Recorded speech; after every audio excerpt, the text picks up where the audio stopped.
요한계시록 12장 1절부터 6절까지 있는 말씀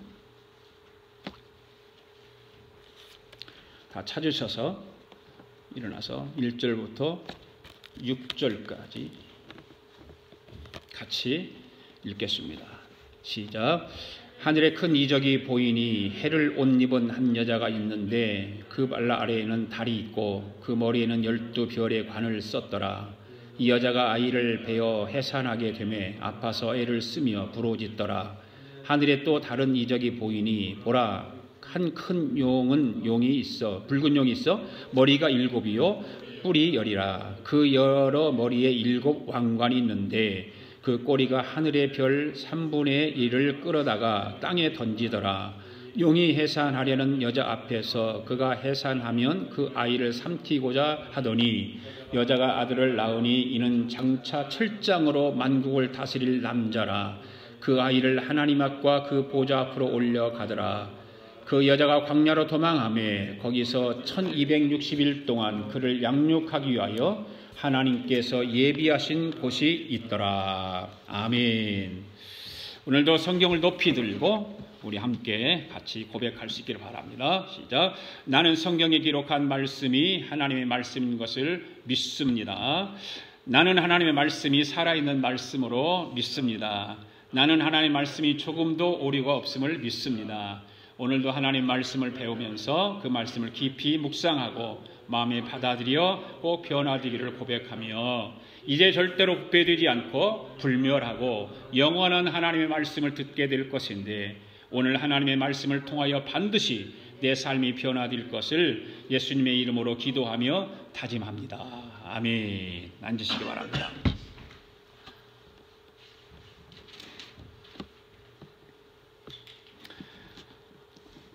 지난 시간에 일곱째 나팔이 다 끝났죠. 일곱째 나팔 지난 시간에 여러분 기억이 나실런지 모르겠네요. 다시 한번 지난 시간 일곱째 나팔 마지막 나팔 부는 그런 과정들을 한번 살펴보겠습니다. 15절의 말씀에 보면 세상 나라가 우리 주와 그의 그리스도의 나라가 되어 그가 세세토록 왕노릇 한다 이런 말씀이 있죠. 거기서 보면 우리 주와 그리스도의 나라가 된다. 세상 나라가 누구의 나라가 되는가? 바로 우리 주와 그리스도의 나라가 된다라고 했습니다. 그러면서 천상의 그림이 보여졌죠. 네, 천상의 그림이. 그 하늘에서 무슨 그림이 보였어요? 뭐가 있었어요? 하늘에 언약궤가 있었잖아요. 언약궤가 있었습니다. 그런데 이 언약궤 안에 어떤 것들이 있었냐 말이에요. 어떤 것들이 있었습니까? 언약궤 안에.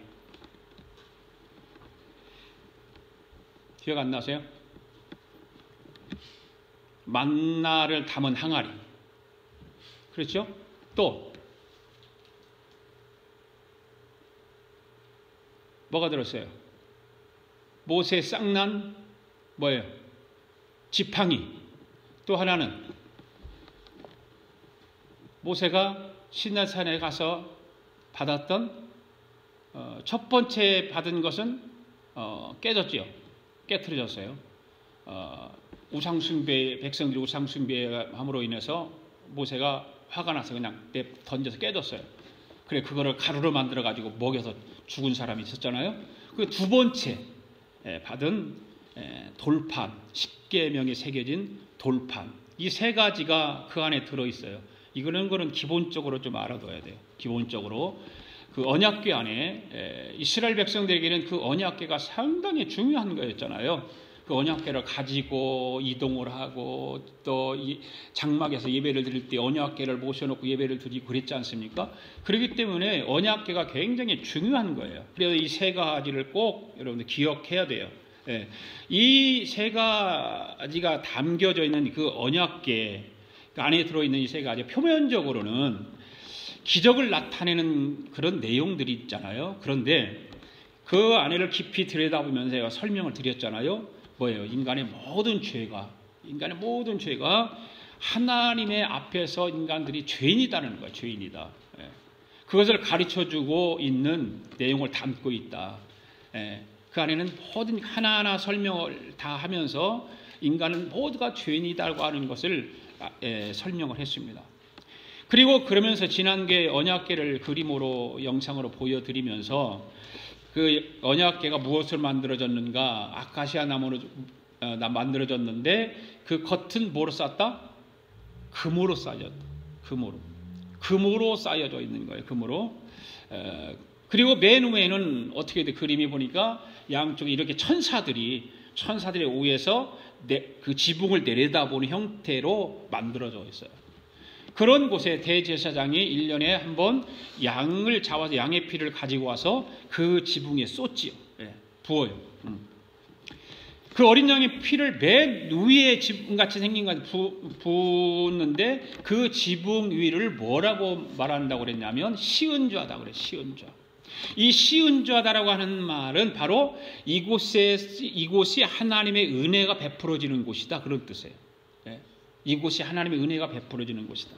그러니까 대제사장이 어린 양의 피를 가지고 들어와서 이 언약궤 위에 붓는 동시에 그 행위를 하는 그 동시에 죽어마땅한 죄인들이 어린 양 예수 그리스도의 보혈의 피로 말미암아서 그 피를 쏟으시잖아 예수님께서. 그 쏟으심으로 인해서 죄 사함의 은혜를 입는 그런 예표적인 것을 보여주는 것이다.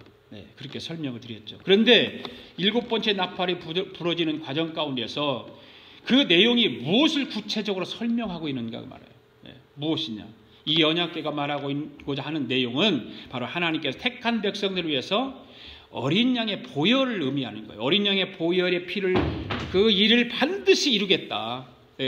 그 언약궤가 예표적인가라고 그랬죠. 그 예표적인 걸 통해서 예수 그리스도의 어린 양의 보혈의 피를 상징적으로 반드시 이루겠다고 하는 그런 약속의 표현들을 그 언약궤에서 찾아볼 수가 있죠. 그러니까 하나님의 완전하신 사랑을 나타내고자 하는 것이 지난 시간 7번째 나팔을 통해서 하늘 보좌 위에 언약궤가 보여주는 그림인 거예요. 자, 그렇다면 이제 오늘 12장으로 넘어왔어요. 12장으로 넘어왔으면 뭐가 나와야 돼요? 7 나팔이 지나갔으면 뭐가 나와야 마땅해요?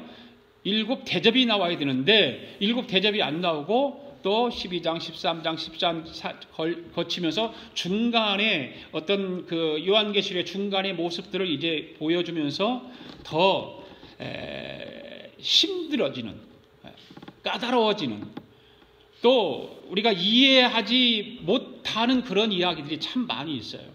이건 무슨 얘기일까? 이런 얘기가 도대체 무슨 얘기일까? 자, 오늘 본문에서 1절 2절 말씀 같이 한번 읽어봅시다. 시작. 하늘에 큰 이적이 보이니 해를 옷 입은 한 여자가 있는데 그 발 아래에는 달이 있고 그 머리에는 12별의 관을 썼더라. 이 여자가 아이를 베어 해산하게 되매 아파서 애를 쓰며 부르짖더라. 자, 여러분 이 말씀을 보면 도대체 무슨 말인지 이해가 안 가잖아요. 그래서 하나하나 좀 살펴보고 우리가 배웠으면 좋겠어요. 첫 번째 보면 하늘의 표적이란 무엇인가, 큰 이적이란 무엇인가, 하늘의 큰 이적이 무엇일까라고 하는 거예요. 이 말씀을 나누기 전에 여러분에게 말씀을 드리는 것은 여러분 스스로가 여러분 자신에 대해서 어떻게 생각하고 있는가. 여러분 어떻게 생각하세요? 여러분 스스로 자기를 생각할 때 한 번씩 생각해 봤어요? 나 자신을 생각해 봤어요? 어떤 사람은 자신의 존재를 분명하게 인식하고 알아서 그것을 분명히 하고 살아가는 사람이 있지요. 그런데 어떤 사람은 나라는 존재를 잘 모르고 분명하게 인식하지 못하고 살아가는 사람도 있다 그 말이에요. 아무 생각 없이 살아가는 사람들. 그러면서 나는 무언가, 나는 왜 이렇게 살아가는가, 내가 가고 있는 길이 바른 길인가, 확실한 목적과 방향이 없이 살아가는 사람도 있다고 그 말이에요. 그냥 살아가는 거예요. 사람들이 대부분에는 잘 나갈 때 어려움이 없이 그냥 평탄한 길을 갈 때, 모든 것이 잘 될 때, 그럴 때는 그런 생각을 하지 않아요. 그런데 일이 좀 꼬인다, 꼬여, 뭔 일이 안 돼, 형편이 나아지지 않아, 그런 일들이 있으면 생각을 하잖아요. 나는 왜 이러지? 내가 가고 있는 길이 바른가? 이런 등등 이런 생각을 하게 돼 있잖아요. 사람은 그러게 돼 있잖아요. 그러한 일이 여러분에게 생기면 여러분은 어떻게 하겠느냐 그 말이에요. 요즘은 GPS가 참 잘 돼 있잖아요. 차에도 다 GPS가 달려 있고 그러니까 그래서 길을 찾는 것이 참 쉬워요. 미국에 제가 왔을 때는 GPS가 없었죠. 22년 전인데 그때는 어디를 찾아가려면 지도를 보고 찾아가. 지도를 보고 큰 지도를 하나 그 지역 지도를 사가지고 지도를 보고 찾아갔어요. 지도를 보는 것도 모르니까 배워야 돼요. 어떻게 보는가. 가로 세로 가에 너 남바 10에 뭐 이렇게 해가지고 그 사이에 딱 보면은 그 목적지가 기록되어 있죠. 그런데 지금은 GPS가 있어서 얼마나 쉬운지 몰라요. 주소만 입력을 하면 그냥 영어로도 나오고 한국말로도 나오고 너무 좋아요. 왜 이런 설명을 내가 드리는가? 오늘 본문 1절에 보면 하늘에 큰 이적이 보이니 라고 했어요. 여기 큰 이적이라는 말을 해석하기 위해서 그러는 거예요. 예.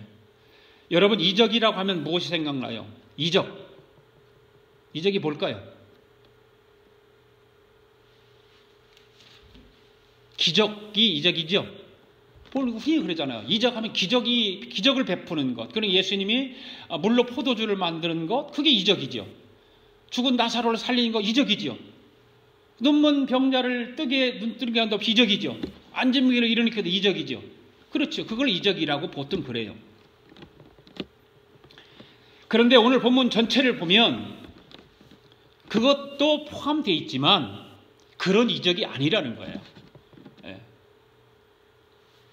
이 말을 원문에 가서 보면 세메이온이라고 돼요. 세메이온. 그러니까 이 세메이온이라고 하는 말은 큰 이적이니까 세메이온 메가 그렇게 돼 있죠. 세메이온 메가라고 하는 말은 무슨 말이냐? 표시하다, 구별하다, 그 다음에 주목하다 그렇게 돼 있어요. 이것은 주로 어떤 사건이 발생하거나 또는 어떤 향후 발생한 사건에 대해서 이해하거나 통찰할 수 있도록 도와주는 표지를 얘기하는 거예요. 기적이 아니에요. 표지판, 사인판을 이야기해 주는 거예요. 제가 미국에 오기 전에 우리 한국을 길을 안내해 주는 지도도 없었고 표지도 없었고 그렇잖아요. 예. 그런데 이제 한국에는 뭐 그런 것이 전혀 안 돼 있었죠. 그때는요. 그러니 표지판도 엉성했고 그랬단 말이죠. 그래서 지금은 한국에 가서 보면 표지판이 정말 잘 돼 있어요. 길도 많이 뚫어져서 막 거미줄같이 길이 연결돼 있는 시골도 다. 그런데 보면 표지판이 잘 돼 있어요. 그리고 지금은 또 한국 이 GPS가 너무 잘 돼 있대요. 예. 옛날에는 그래서 차를 타고 다니다가 길을 모르면 어떻게 했어요? 내려서 물어봤어요. 동네 사람한테. 아저씨 여기를 가려고 그러는데 어떻게 가야 돼요? 그렇게 물었다고요. 그 정도로 한국은 안내가 표지판이 잘 안 돼 있었어요. 그 목적지까지 갈 수가 없어요. 네. 요즘 한국의 GPS는 뭐 이런 것이 있대요. 상감마마 GPS, 왕비마마 GPS, 형님 GPS 이런 것도 있답니다.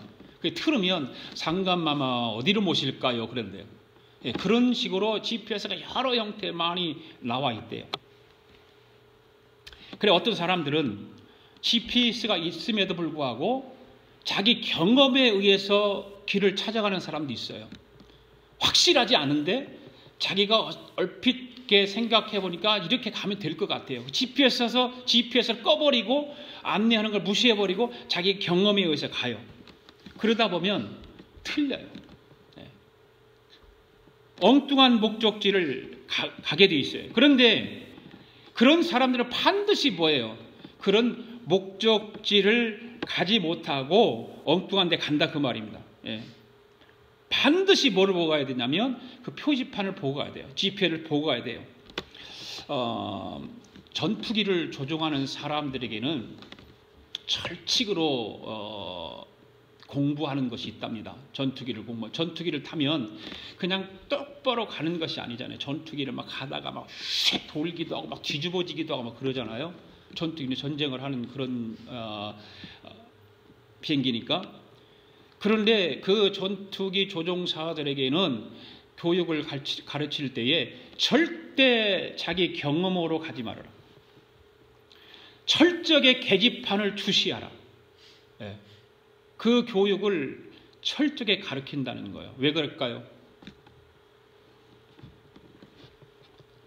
그 전투기가 막 휘전하고 돌고 막 뒤집어지고 그렇게 돌고 가다가 자기 경험에 의해서 가다 보면 바다가 하늘처럼 보인다는 거죠. 그러니까 하늘인 줄 알고 갔는데 바다로 곤두박질 쳐서 그냥 빠져버리고 만다는 거예요. 예. 그래서 계집판을 보아야 그것이 하늘인지 바다인지를 구분해 준다는 거죠. 자기 경험에 의해서 절대로 조종을 하면 안 된다라고 하는 것입니다. 여러분, 우리가 신앙생활을 하다 보면 이런 경험을 하지 않나요? 이럴 때는 어떻게 해야 될까요?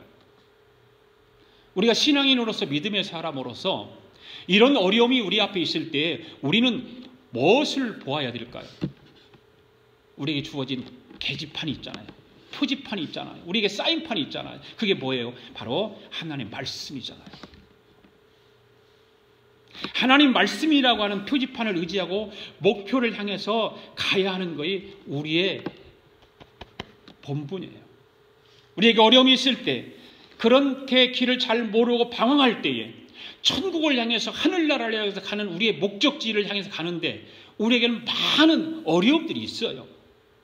목적지는 분명히 우리가 정해놨는데 여러 길이 보인단 말이에요. 방황하게 돼 있어요. 그런데 거기를 천국을 계속 가는데 우리 경험으로 가면 안 된단 말이에요.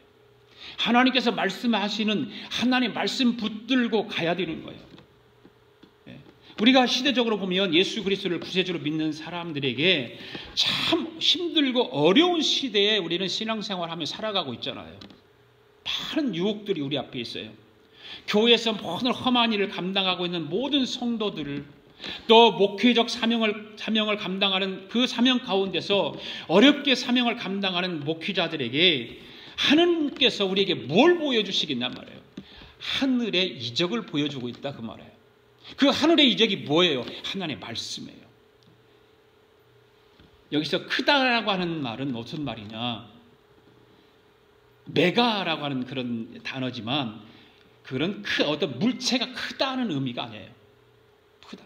그건 중요하다, 궁극적인 내용을 담고 무엇인가를 큰 일을 이루려고 할 때에 크다라고 하는 오늘 본문에 쓰고 있는 거예요. 그러니까 크다라고 하는 건 중요하다는 건 중요하다. 그러니까 하늘의 큰 이적을 보인다고 하는 말은 앞으로 중요하고 궁극적인 일들이 보여지게 될 것이다 라고 하는 그런 말입니다. 아멘. 그 다음에 1, 2절 또 한번 읽어봅시다. 두 번째로 시작. 하늘에 큰 이적이 보이니 해를 옷 입은 한 여자가 있는데 그 발 아래에는 달이 있고 그 머리에는 12별의 관을 썼더라. 이 여자가 아이를 베어 해산하게 되매 아파서 애를 쓰며 부르짖더라. 자, 여기 보면 어떤 여자가 나와요? 어떤 여자가? 해를 옷 입은 한 여자가 보이죠. 이 해를 옷 입은 한 여자는 누군가라고 하는, 누구인가?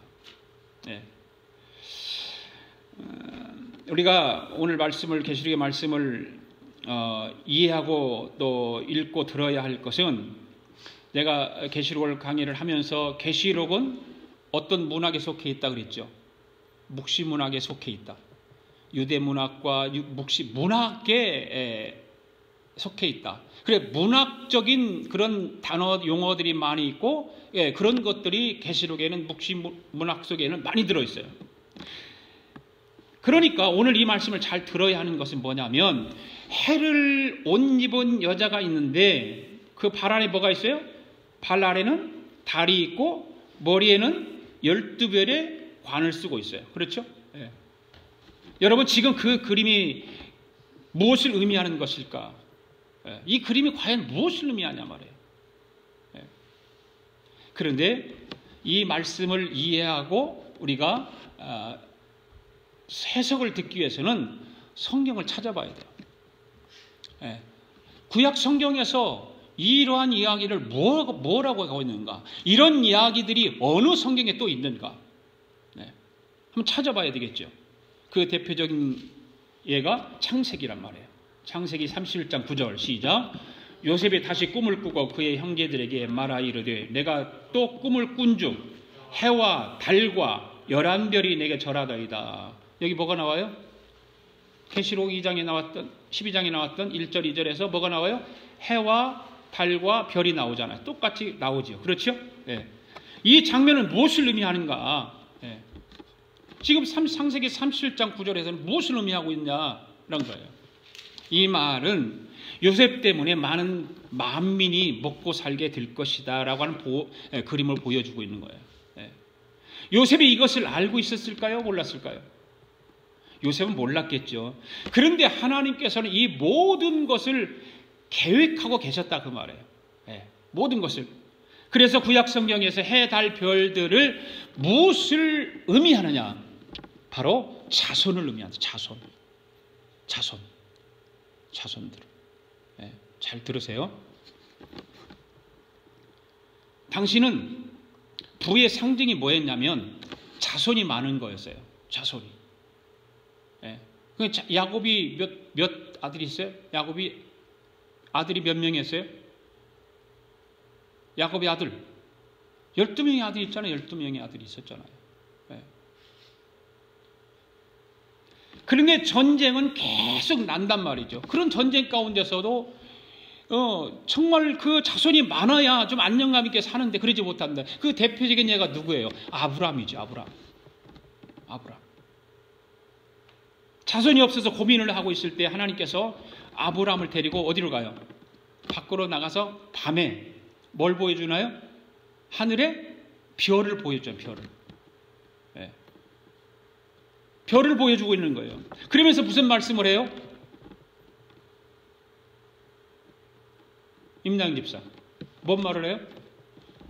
아브라함에게 하나님께서 창세기 강에 들었잖아요. 하늘의 별을 보여주면서 네 자손이 이와 같이 많게 하실 거다. 그 약속을 하잖아요. 네. 그 별은 뭐예요? 자손을 상징하는 거예요. 자손. 그 해, 달, 별 오늘 계시록에 나오는 것이 바로 자손을 상징하는 거예요. 네. 그렇다면 오늘 이 여인이 해를 옷 입었습니다. 그리고 발 아래에는 달이 있고 머리에는 12별의 관을 썼습니다. 여러분 이 여인에게 암시된 히브리 문학을 통해서 보자면 이 여인은 어떤 여인이에요? 그러니까 자손을 낳을 여자죠. 그렇죠? 네. 이해가요? 그리고 이 여인을 또 알기 위해서는 성경을 또 찾아봐야 되겠죠. 성경은 무엇으로 해석을 해야 된다? 성경은 성경으로 해석해야 된다. 네. 성경은 아까 우리가 성경을 들고 고백을 했지만 오류가 있습니까? 없습니까? 오류가 없습니다. 말 좀 하세요. 대답 좀 하세요. 성경은 누가 썼습니까? 누가 썼어요? 성령님의 감동을 입은 사람들이 성령님에 의해서 써졌죠. 네. 자, 그럼 이사야서 60장을 한번 찾아봅시다. 19절 20절 시작. 다시는 낮에 해가 내 빛이 되지 아니하며 달도 내게 빛을 비추지 않을 것이요 오직 여호와가 내게 영원한 빛이 되며 내 하나님이 내 영광이 되리니 다시는 내 해가 지지 아니하며 내 달이 물러가지 아니할 것은 여호와가 내 영원한 빛이 되고 내 슬픔의 날이 끝날 것임이니라. 여러분 여기 이사야에서 나오는 해, 달, 별들이 누구를 지금 상징하고 있어요? 이 말씀 앞에 보세요. 앞에 여기 화면 보세요. 말씀을 잘 보세요. 지금 해와 달, 별들이 누구를 상징하고 있어요? 말씀 보면 하나님을 상징하고 있지 않습니까? 그렇죠. 잘 말씀 보셔야 돼요. 여러분 제가 물어볼게요. 상징하고 실체 가운데 뭐가 중요해요? 상징하고 실체하고 뭐가 중요해요? 실체가 중요하죠. 대답하셔야 돼요. 대답하세요. 입 딱 다물고 있지 말고. 그렇다면 상징이라고 하는 것은 무엇이 등장하면 그것이 필요 없어져요? 실체가 등장하면 상징은 필요 없는 거예요. 그렇죠? 예. 그렇다면 이사야에서 지금 기록한 해, 달, 별은 무엇을 상징하는 거예요? 하나님의 영광을 상징하고 있잖아요. 그렇죠? 분명히 오늘 본문 이사야서 60장 19절 20절에서 그렇게 말하고 있잖아요. 자, 그러면 잘 여기를 보시면서 아가서를 한번 가봅시다. 야가서 6장 10절 시작. 아침 빛같이 뚜렷하고 달같이 아름답고 해같이 맑고 깃발을 세운 군대같이 당당한 여자가 누구인가? 여기 또 뭐가 나와요? 여기도 해, 달, 별 나오죠. 아침 빛같이 뚜렷한 여자, 달같이 아름다운 여자, 해같이 맑은 여자, 깃발을 세운 군대같이 당당한 여자. 이 당당한 누구냐 그 말이에요. 누구냐?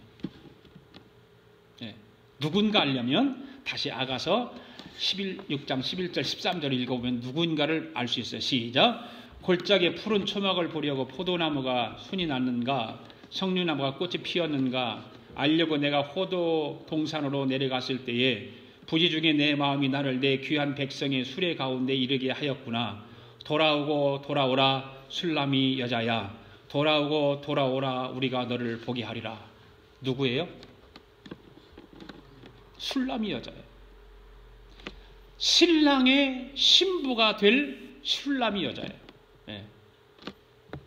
자, 그러니까 성경에서 이 여자의 정체는 어떤 정체를 가지고 있나? 악한 정체를 가지고 있습니까?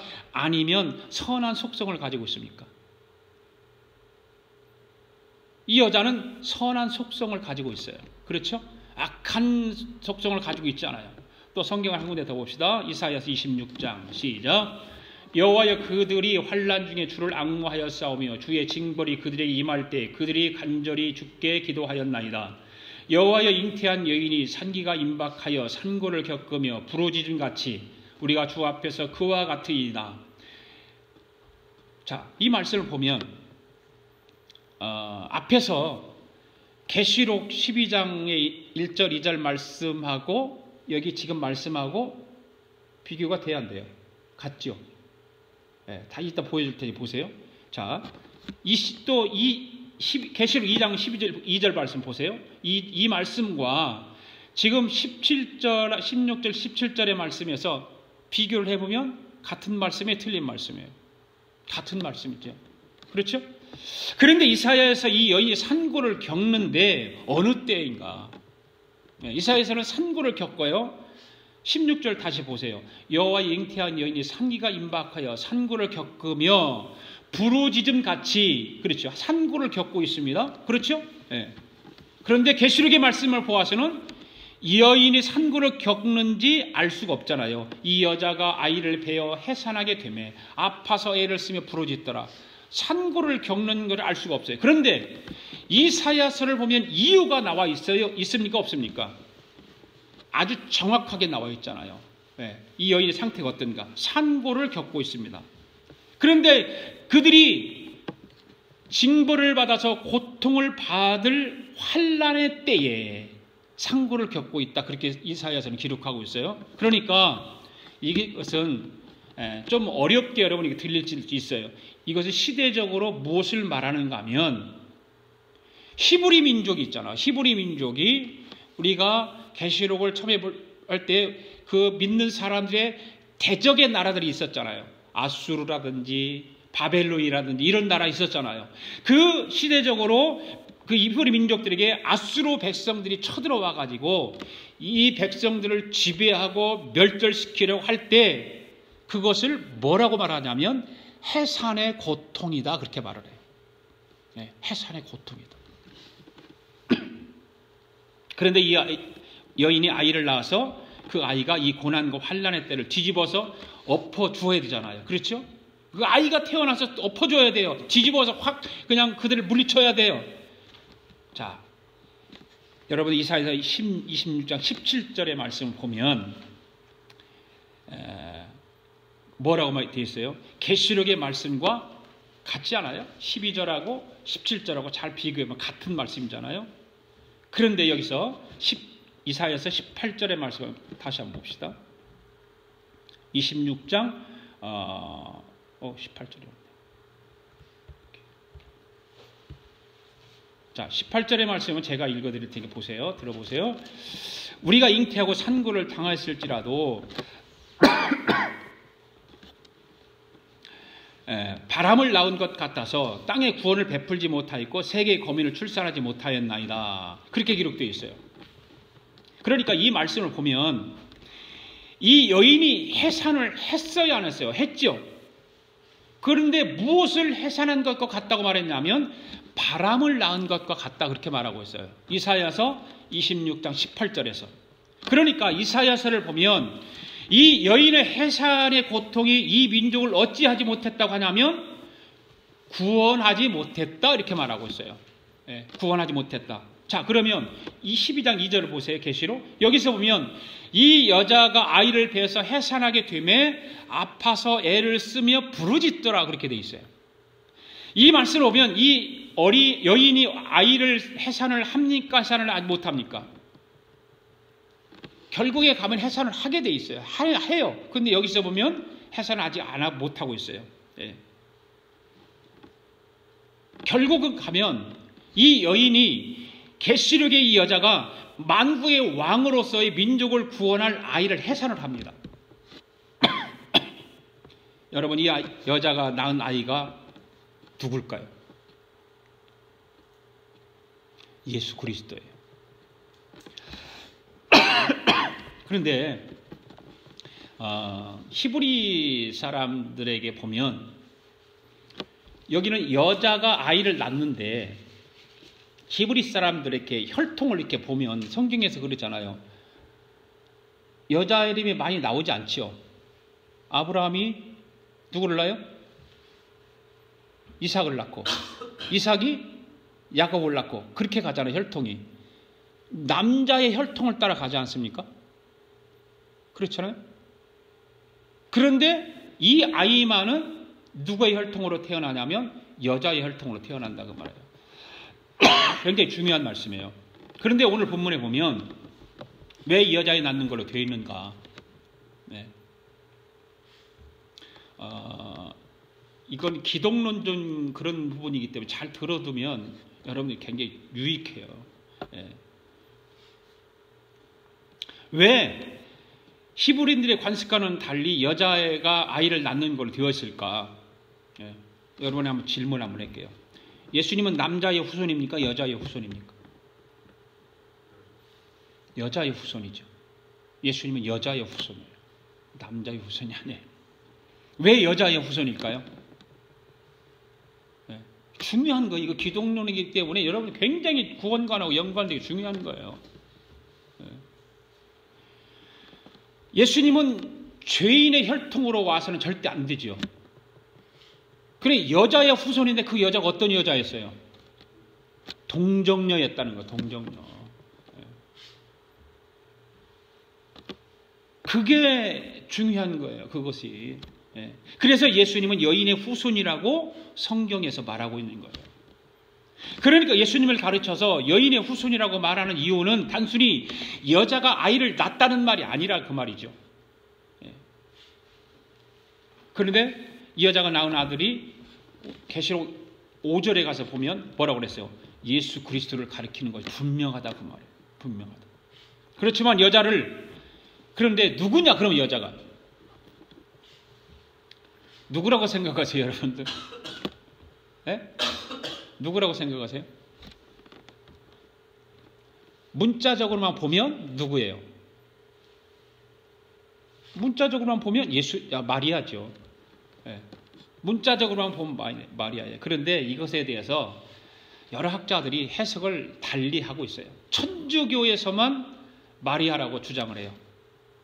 그런데 다른 우리 기독교 학자들은 다르게 얘기를 하죠.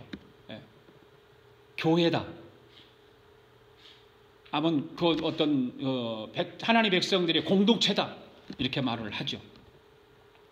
자, 어떻게 말을 하고 있는가? 제가 말하는 걸 잘 들어보시기 바랍니다. 이 마리아로 보지 말아야 될 이유가 있어요. 여기만 보면 마리아로 보는 거죠. 맞는데 이 문맥을 전체적으로, 계시록을 전체적으로 보면 마리아라고 해석하는 게 잘못된 거잖아요. 그러나 맞지가 않아요. 그러니까. 그래서 본문 속에서 이 한 여자는 하늘의 부름을 받은 여인이에요. 하늘의 부름을 받은 여인. 어떤 시간의 흐름과 역사에 대한 통치의 권세를 소유하고 있는 어떤 한 여인. 심지어 12지파나 12사도가 상징하는 것을 뭐라고 그랬어요? 모든 택한 백성들의 대표라고 얘기했잖아요. 계시록을 강의하면서 이야기를 했잖아요. 바로 신구약 모든 시대에 걸친 신앙 공동체다 라고 이야기를 하는 것입니다. 바로 하나님의 백성들과의 관련이 있어요. 우리가 지금까지 살펴보았듯이 이사야서는 아이를 생산하지 못했습니다. 그런데 계시록에 가서 보면 그것이 성취되었습니다. 그러므로 인해서 백성들이 이사야에서 고난이 여전히 있었지만, 그걸로 해산의 고통을 겪는 것 같이 그런 아픔이 있었지만, 계시록에서는 이 약속이 성취되어지는 그 중요한 표지판을 우리에게 보여주고 있다, 그 말이에요.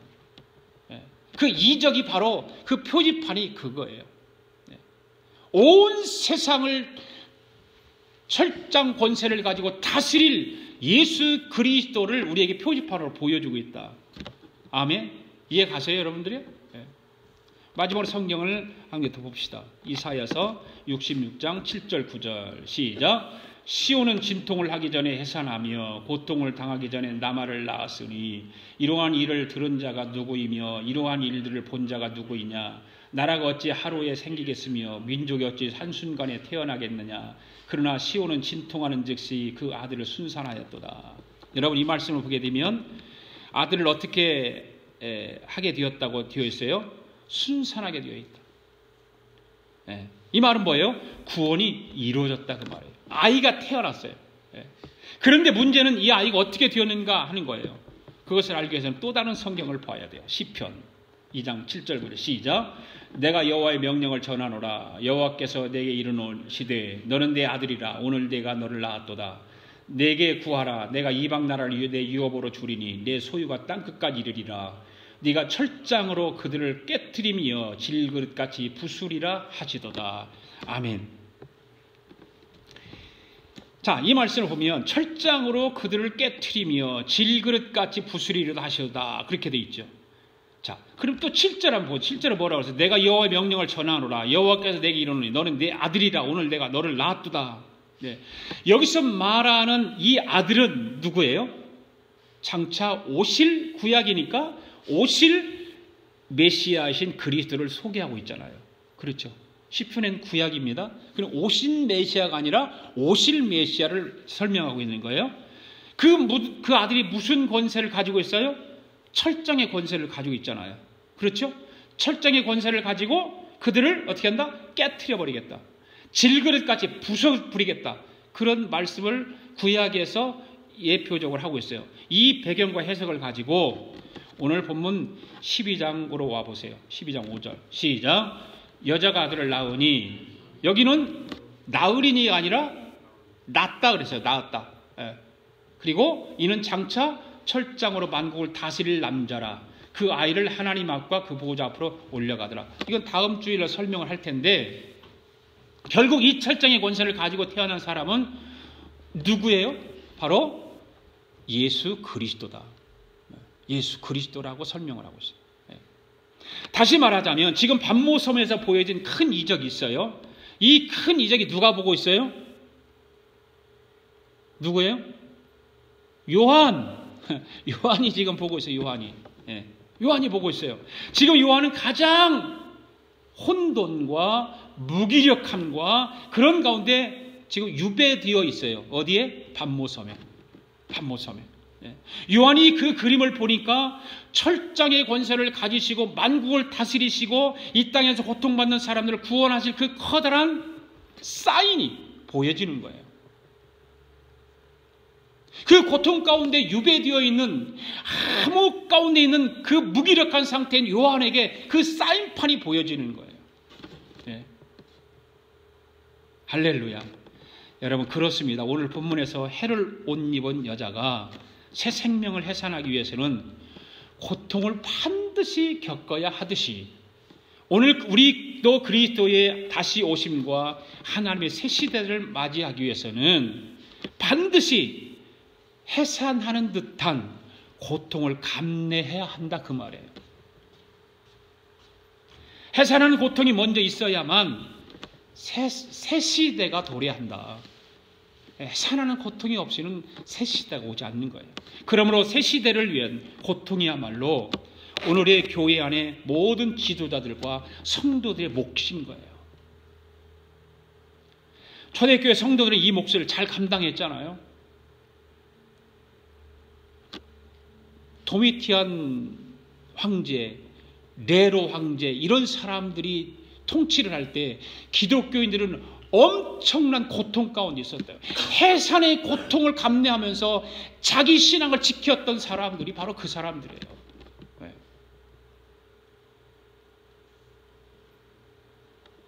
그렇다면 오늘 시대를 살아가는 저와 여러분들은 이 새 시대를 맞이하기 위한 그런 해산의 고통, 진통을 참아가며 지금 견디고 있느냐 그 말이에요.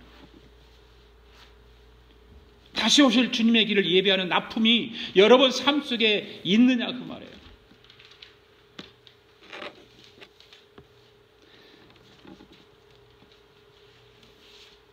우리는 정말 주님의 자녀로, 주님의 제자로 살아가는 사람들이라면 이 세상과 타협하면서 적당히 살 수 없죠. 그렇죠? 고통을 피하기 위해서 세상 풍조에 휩쓸려 사는 것은 성경에서 무엇과 같다고 말하고 있냐면 음녀와 같다 말하고 음녀.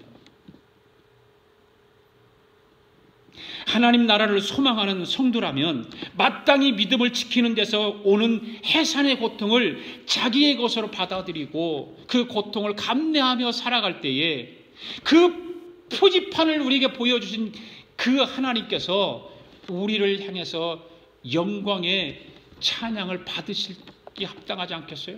네. 고통 속에서 애써 부르짖는 간구가 우리 입에서 터져 나와야 되는 거예요. 네.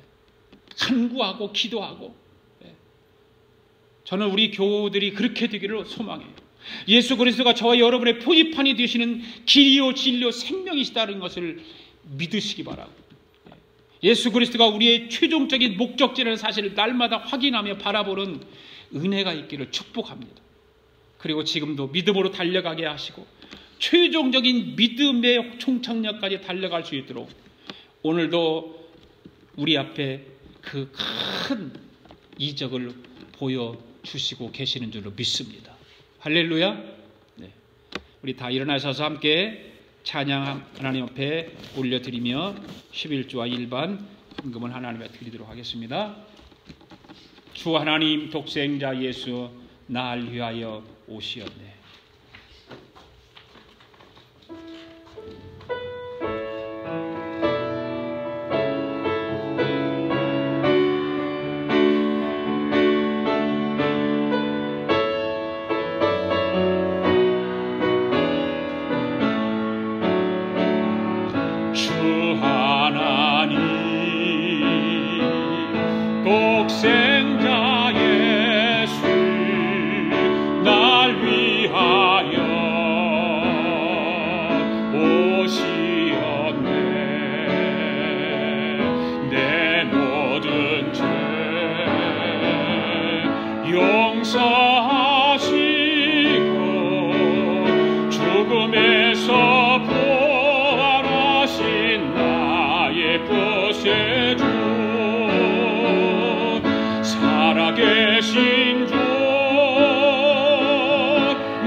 거듭난 새